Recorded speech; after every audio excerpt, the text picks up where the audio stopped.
और आइए, दिग्गज एफएमसीजी कंपनियों ने भी अपने नतीजे जारी कर दिए हैं। Q4 में किस कंपनी का कैसा प्रदर्शन रहा है, डिटेल्स जानवी से ही समझते हैं। 3 दिग्गज एफएमसीजी कंपनीज के नतीजे आ चुके, एचयूएल, नेस्ले, टाटा कंज्यूमर्स, और तीनों के ही नतीजे देखने के बाद वही सेम ओल्ड स्टोरी वापस आ रही है कि सुस्त डिमांड और सुस्त वॉल्यूम ग्रोथ।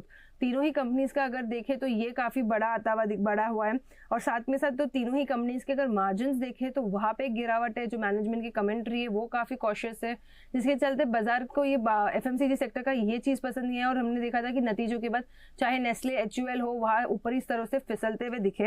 अगर देखा जाए तो कमोडिटी की जो कीमतें हैं हम देख रहे हैं कि लगातार बढ़ते जा रहे हैं, और Q4 में भी काफी बड़ा हाइक वहां पे आया है। अगर देखा जाए तो पाम ऑयल की कीमतें करीबन 30% बढ़ी है, कोपरा की कीमतें 30%, टी कॉफी देखे तो 25% की 30 की कीमतें बढ़ी, और कॉफी की कीमत देखे तो करीबन 100% से वो बढ़ के आई, दुगनी हो चुकी है। जिसके चलते इन सभी कंपनीज के जो मार्जिन्स है उस पर एक बड़ा हिट हुआ है।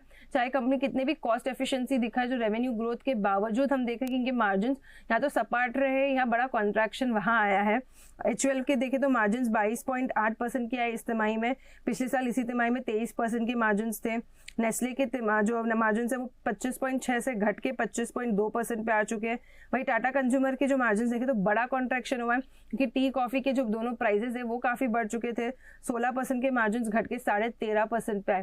तो इनके मार्जिन का जो हिट है वो जारी है। जो मैनेजमेंट की कमेंट्री है कि आगे भी अगर ग्रॉस मार्जिन अगर इनके स्टेबलाइज नहीं होते अगर प्राइसेस, तो ग्रॉस मार्जिन अभी भी और आगे मॉडरेट हो सकते हैं, ऐसे एचयूएल के मैनेजमेंट का कहना है, जिसके चलते स्टॉक में भी गिरावट आई थी। अब एचयूएल के मैनेजमेंट ने एक और गाइडेंस दी थी कि उनकी जो इबिडा मार्जिन का जो रेंज है, पहले उन्होंने गाइड किया कि 23 से 24%, उसे उन्होंने घटा के 21 से 22% कर दिया। अब इसके पीछे उन्होंने कहा है कि वो कुछ नए इन्वेस्टमेंट्स करेंगे ब्यूटी एंड वेलबींग सेक्टर में, तो जिसके चलते उनके पीएनएल पे हिट होगा, क्योंकि एडवर्टाइजमेंट कॉस्ट, मार्केटिंग कॉस्ट बढ़ेगा, तो उसके चलते वहां पे उन्होंने मार्जिन की गाइडेंस लो करी है। तो बाजार को कहीं ना कहीं वो पसंद नहीं आया। और अगर टाटा कंज्यूमर की बात करें तो उनकी जो कमेंट्री है वो थोड़ी पॉजिटिव है, लेकिन बाजार को ओवरऑल मार्जिन कॉन्ट्रैक्शन पसंद नहीं आया है।